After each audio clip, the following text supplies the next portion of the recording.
Hi, thank you guys for joining and helping me out today to complete a school assignment. I'm going to talk to you a little bit about the challenges and benefits of learning a second language at the age of 50.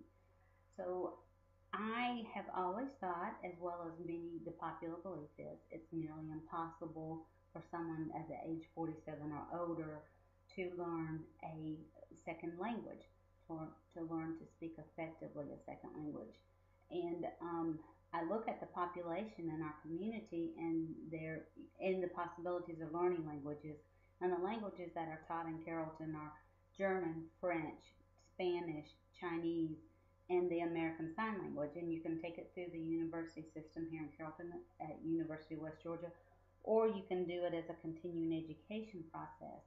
And I decided to go back to school to complete a degree in psychology, and it requires a foreign language. Now, my advisor, Dr. Mark Kunkel, will tell you that I went kicking and screaming into a foreign language class, and actually I had the opportunity to opt out and just do cultural studies to replace the challenges because even the university systems believe that it's nearly impossible for someone in their 50s to learn how to speak and communicate and write with a foreign language. Well, I proceeded to do a little research to try to support my endeavors of why not to take a foreign language, and was my myth was debunked. I really found out in 2005, Dr. Barry Gordon, a medical doctor of a neuropsychology department at Johns Hopkins University, said many experts now believe learning a second language at any age, even 50 plus years of age, is no harder than learning it as a child. Carol Wheeler published in AARP also in 2005 the benefits of learning a second language at an older age lifts the spirits and creates a sense of encouragement and hope in that person. And that's kind of what's the motivation in school is that we do assignments when we're children and adolescents and then in college to achieve and hope. And when we become older and we've finished our education, we kind of lose that process of wanting to achieve and hope. And therefore, if we continue to try to learn something, even if it's not through a university system, just a continuing edge, just something to stimulate your brain is very beneficial.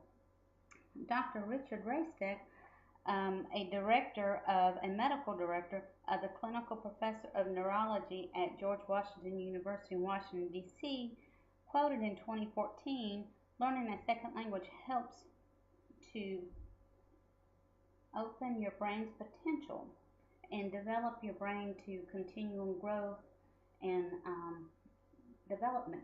It slows down what they're saying, the processes of dementia, Alzheimer's, or cognitive despair.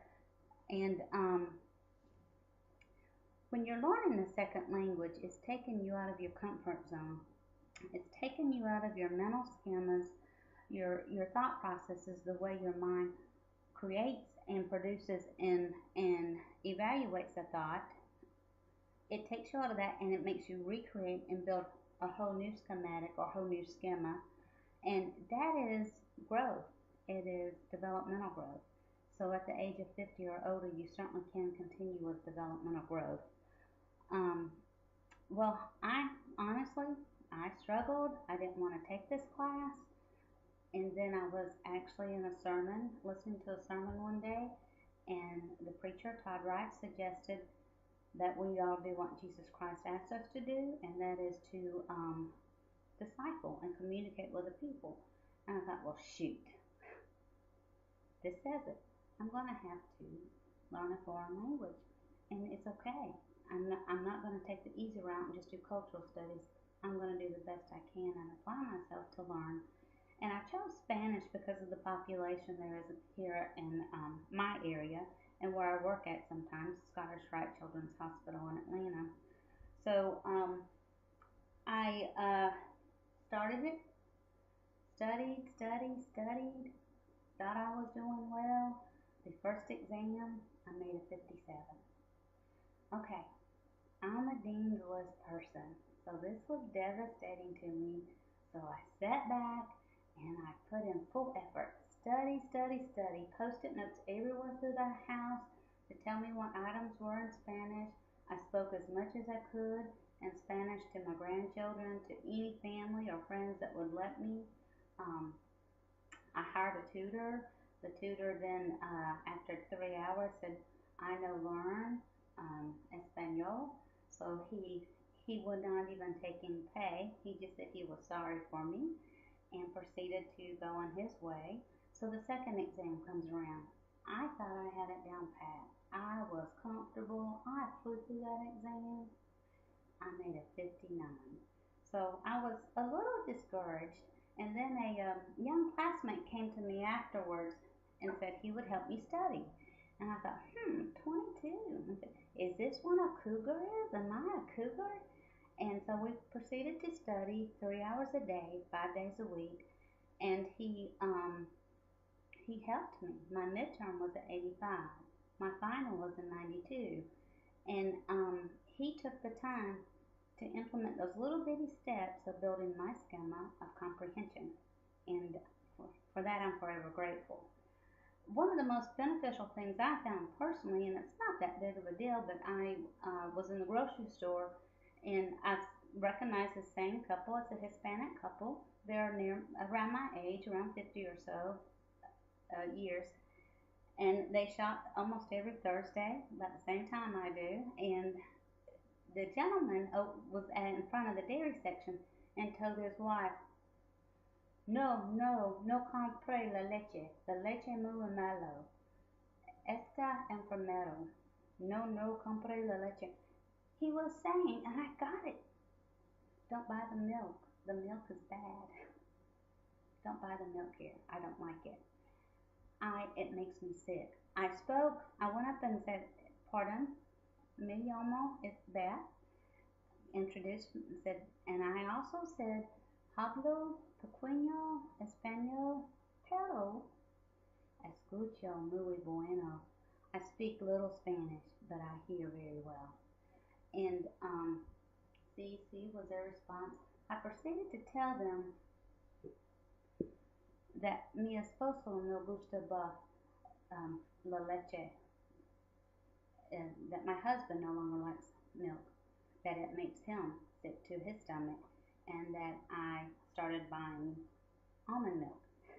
And I pulled up the carton and I showed it to the couple and I said, "La leche de almond chocolate mi esposo gustaba," that my husband likes his chocolate milk very much.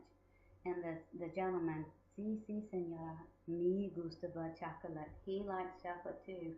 And I told him, "Posible lactose intolerante," just to try it. And I had to use Spanglish because I don't know all the Spanish required to say full sentences.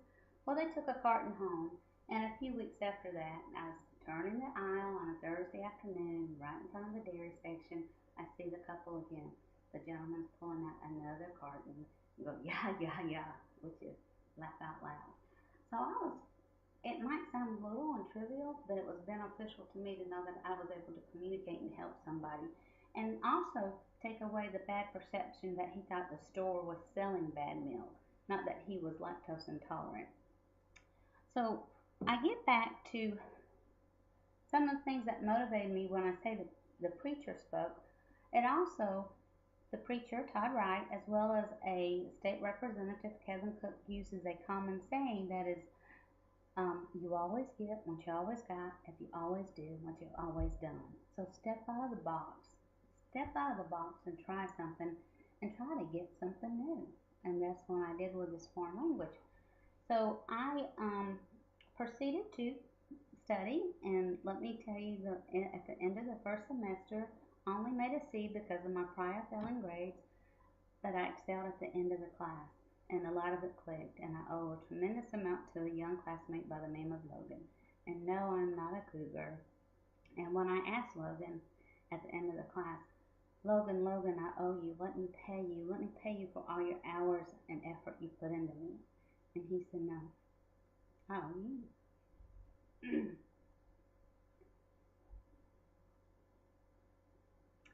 He said, "I helped him when he was a patient in Scottish Rite Children's Hospital when he was 9, 10, and 11. this was the least he could do to help me. And there are a lot of difficulties in learning the second language, but there's so many much more rewards that help you out neurologically, help you out emotionally, and actually help you develop and grow to be a better person. I thank you for listening to me. Take care. Bye.